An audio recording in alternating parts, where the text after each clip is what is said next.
Good morning friends, आप सब कैसे हैं? आई होप आप लोग बहुत अच्छे होंगे और मैं भी अच्छी हूँ। फ्रेंड्स, यह वीडियो है मंडे का और सुबह का टाइम था। झाड़ू वगैरह मेरी लग चुकी थी और उसके बाद मैं आ गई थी किचन में और मैं बना लूंगी चाय। और हस्बैंड गए हैं मॉर्निंग वॉक पर, तो जब तक चाय बनेगी तब तक वह भी आ जाएंगे। हस्बैंड भी आ गए थे और चाय भी हो गई थी बनकर तैयार। और पार्थ भी उठ गया था, तो अभी पार्थ के विंटर वेकेशन चल रहे हैं तो वह थोड़ी देर तक सोता रहता है, तो बस वह भी उठ गया था और सभी लोग साथ में बैठकर चाय पियेंगे। तो बस अब छुट्टियां हो गई हैं तो अब 10 दिन सभी लोग साथ में बैठेंगे। और उसके बाद मैं करने लगी हूँ लंच की तैयारी, क्योंकि हस्बैंड जाएंगे आज जल्दी ऑफिस। और जब मैं दाल बना रही थी तो मैंने देखा मसालेदानी में नमक नहीं है, फिर मैंने दूसरा डिब्बा उठा के देखा उसमें भी नमक नहीं था, तो मुझे हंसी आ गई। फिर उसके बाद मैंने पैकेट निकाला और नमक डिब्बे में और मसालेदानी दोनों में भर दिया था। और मैं आज मूंग की दाल बना रही हूँ और साथ में बनाऊंगी सब्जी। और क्योंकि आज बहुत ज़्यादा जल्दी है, हस्बैंड को जल्दी जाना है, तो मैं ज़्यादातर जो दाल बनाती हूँ तो उसमें सारी चीज़ें एक साथ ऐड कर देती हूँ। तो टमाटर और हरी मिर्च वगैरह सारा कुछ एक साथ डाल देती हूँ और उसके बाद में दाल को रख देती हूँ बनने, तो थोड़ी जल्दी काम हो जाता है। दाल जब तक बन रही थी तब तक मैंने जो चाय के बर्तन थे उनको भी धो रही हूँ, क्योंकि आज नाश्ता नहीं बना है, क्योंकि पार्थ स्कूल नहीं गया है और हस्बैंड को बहुत जल्दी जाना है, तो वो नाश्ता करेंगे तो फिर वह खाना नहीं खा पाएंगे, तो इसलिए नाश्ता आज नहीं बना है। और फिर पार्थ को जो अच्छा लगेगा तो मैं उसको बाद में बना दूंगी। जब तक बर्तन धुले थे तब तक दाल भी हो गई थी बनकर तैयार और दाल को मैंने तड़का भी लगा दिया था। दाल में तड़का लगाने के बाद कुकर में मैंने चावल को भी बनने रख दिया था और दूध भी आ गया था। और सुबह का टाइम रहता है और अभी छोटे दिन हो रहे हैं ना, तो इस वजह से थोड़ी जल्दी जल्दी रहती है। और चावल भी मैंने बनने रखे थे, चावल बन गए थे और मैं रोटियों को भी बना लूंगी। और जैसे ही रोटियां बन जाएंगी तब मैं हस्बैंड को भी लगा दूंगी खाना। और पार्थ के अभी एग्जाम हो रहे हैं शुरू, तो इसलिए पार्थ भी सुबह से पढ़ रहा था। रोटियां बन गई थी और मैंने खाने में बनाया था दाल और सब्जी, अचार, सैलेड और रोटियां, बस इतना ही हमारा लंच में था। और इसके बाद मैं हस्बैंड को खाना लगा दिया था और मैं रोटियां सेक कर उनको देती जा रही थी। और खाना खाने के बाद हस्बैंड चले गए थे और उसके बाद जो मेरे बाकी के काम थे उनको मैं कर लूंगी। तो ये स्टैंड था, तो मैंने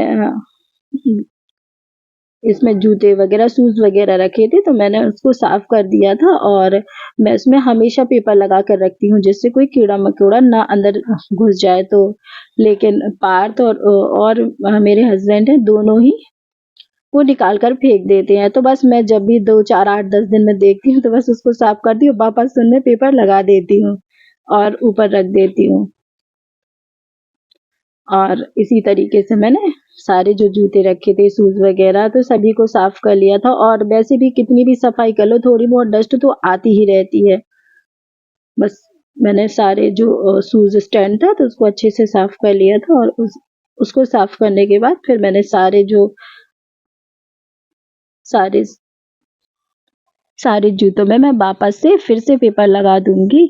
और लेकिन वह ज्यादा दिनों तक लगे नहीं रहेंगे, पार्थ और हस्बैंड दोनों ही निकाल कर फेंक देंगे। जूता स्टैंड भी हो गया था साफ और उसके बाद मैंने जो वहां पर डस्ट थी उसको भी साफ कर लूंगी। और डस्ट साफ होने के बाद मैं जो बाकी की क्लीनिंग रह गई है उसको भी कर लूंगी, क्योंकि आज पोछा अभी तक नहीं लगा है। हस्बैंड को जल्दी जाना था तो मैंने सबसे पहले खाना बनाया था, उसके बाद मैं क्लीनिंग कर लूंगी।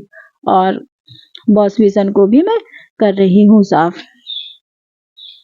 और वॉश बेसिन साफ करती हूँ और यहाँ पर ना थोड़ी ज्यादा डस्ट आती है, क्योंकि ये गेट के सामने एरिया पड़ता है ना, तो यहाँ पर बहुत ज्यादा डस्ट आती है, तो हर 2-3 दिन में साफ करना रहता है इसको।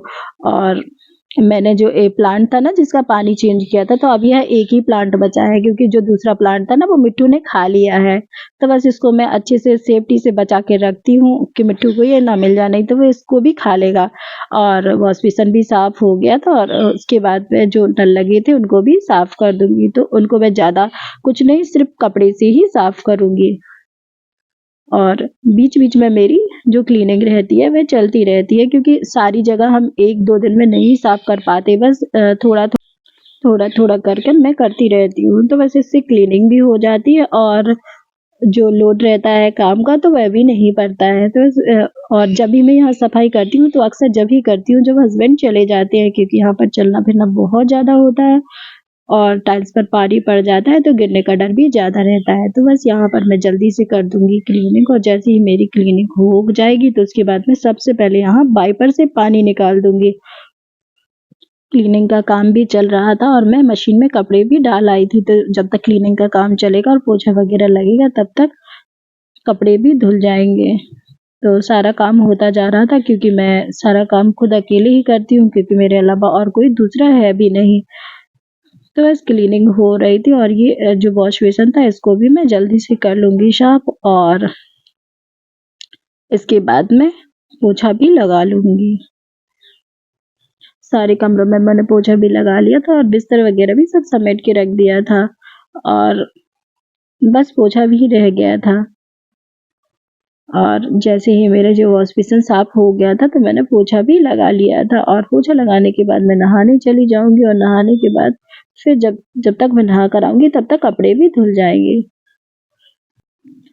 और आज मैं देर में नहाऊंगी क्योंकि मुझे हेयर वॉश करने हैं और बाल गीले रहते हैं तो उससे सर्दी भी हो जाती है, क्योंकि अभी मौसम बहुत ज़्यादा ठंडा है और जरा से में ही सर्दी हो जाती है।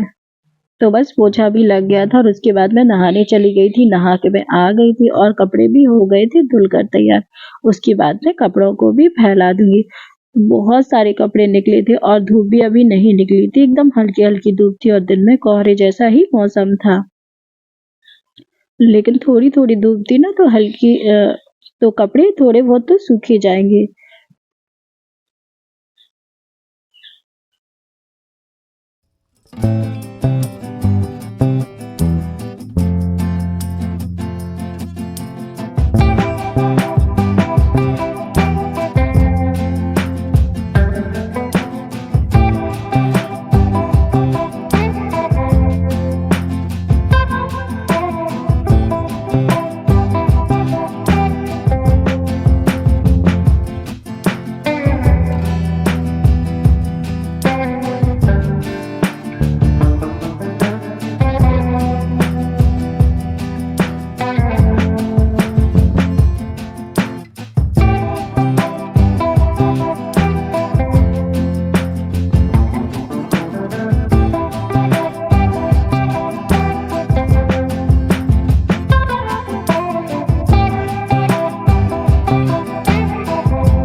फ्रेंड्स, आज का वीडियो आपको कैसा लगा? अगर आज का वीडियो आपको पसंद आए तो प्लीज़ लाइक, शेयर और सब्सक्राइब करना ना भूलें, और चैनल पर नए हो तो चैनल को भी सब्सक्राइब कर लेना। मिलते हैं नेक्स्ट ब्लॉग में, तब तक के लिए थैंक यू फॉर वॉचिंग।